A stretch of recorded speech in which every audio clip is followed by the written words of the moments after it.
Mac talked a little bit about trying to get a more downhill running game, maybe working Colt under center a little bit more. Can you talk about that and what you hope to get out of it? Yeah, as we sit and evaluate and look at the players that we have, one of the things that we felt like we did in the second half against Ohio State was we got under center, we came downhill some.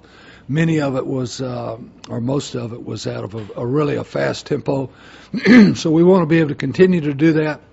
And we also want to, to be able to mix it up some. So, we will install some two backs in the spring. How much we use that in August in the season will be determined by how, we are at it and, the different personnel groupings that we can get in.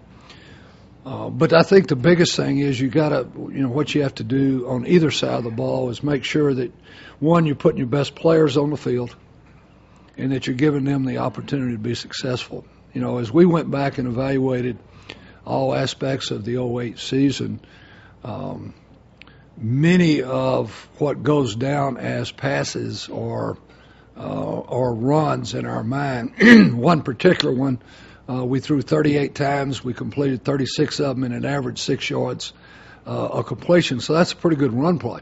But at the same time, we do want to be able to run the ball more effectively when we want to run it and when the game dictates it.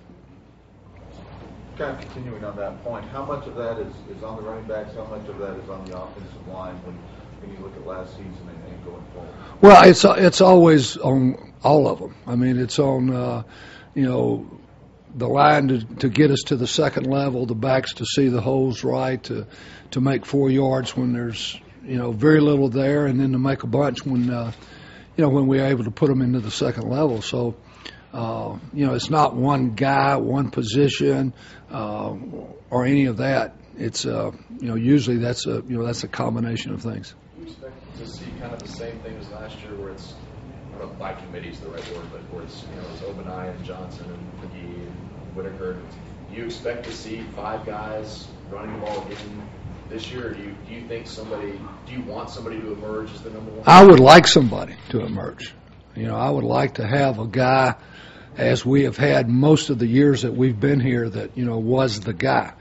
And then a third down specialist that was a great receiver, a good blitz pickup, in that kind of situation. But at the same time, until that guy emerges, we'll continue to try to look at all of them.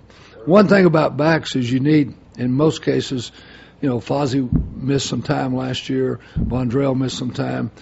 Chris probably stayed as healthy last year as he has any year he's been here. So you need multiple backs to be able to play in the Big 12. Early on, do you expect that third down guy to be Trey? Do you have a idea? Well, if you played tomorrow, it would be Fozzie Whitaker because he has done it the most. And he's the most comfortable with the whole gamut from blitz pickup to playing wide receiver. If we go to empty, he's a little bit like Chris Obanai in that regard. He can play a lot of different places for us.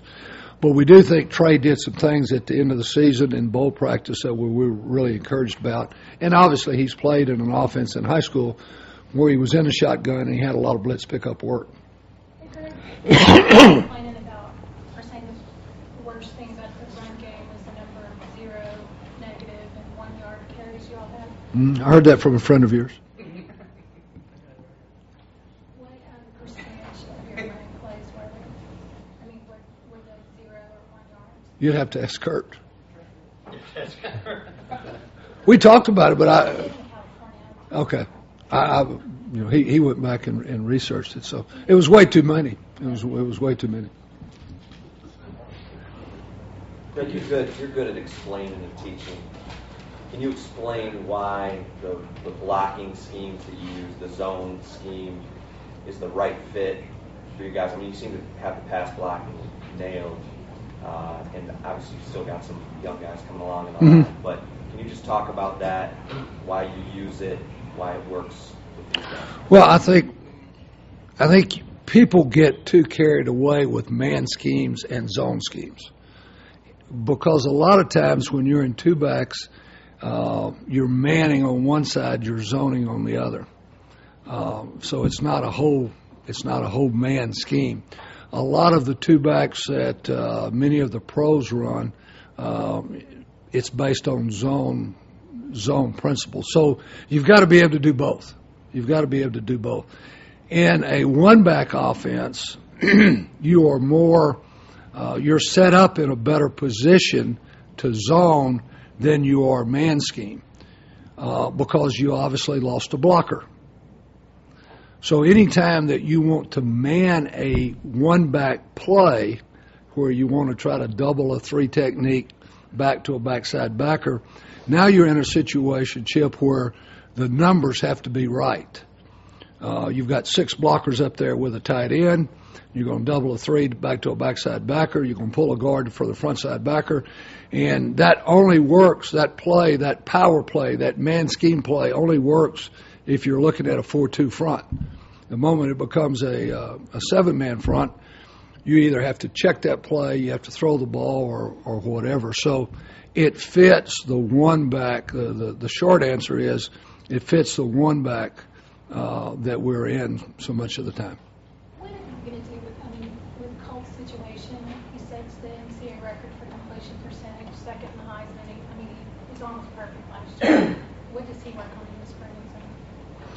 Well, he was in yesterday, and I pointed out several things that I want him to work at. And as a quarterback gets older, you get more picky. I mean, when they're young, you hope they can get a team out of the huddle.